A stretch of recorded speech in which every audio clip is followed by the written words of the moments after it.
તમારો રોલ શું કે પાકિસ્તાનને ઘૂંટણા પર લાવી શકો?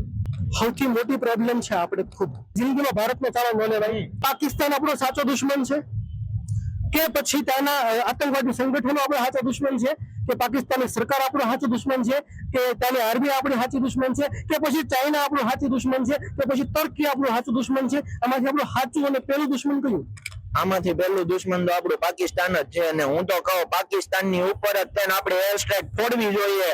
નહીં, જો એની ઓકાત દેખાડી દેવી જોઈએ. એ પાકિસ્તાનને એક્સ્ટ્રા કરવા માટે એની ખરેખર ઓકાત દેખાડવા માટે આપણે આર્મી છે, એનું આર્મીનું કામ કરશે. તમારો રોલ શું કે પાકિસ્તાનને ઘૂંટણા પર લાવી શકો?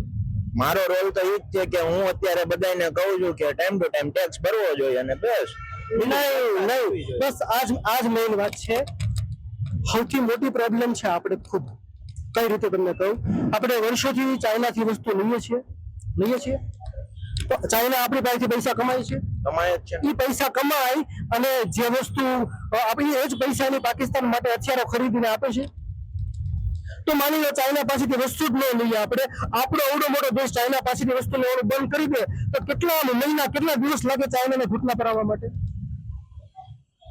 5 સેકન્ડ થાય ખાલી ઘૂંટણામાં આવતા. 5 સેકન્ડ નહીં તો 5 મહિનાની અંદર તો ચાઇનાને ભાન થઈ જાય ને કે જિંદગીમાં ભારતને ચાલો ન લેવાય. હવે જયારે ચાઇના પાસે પૈસા ન હોય તો એ પાકિસ્તાનને હથિયારોની મદદ કરવાનું છે. તો એક દેશના નાગરિક તરીકે અત્યારની માંગ જે આપણી છે એ શું છે કે ચાઇનીઝ પ્રોડક્ટને આપણે ન લઈએ.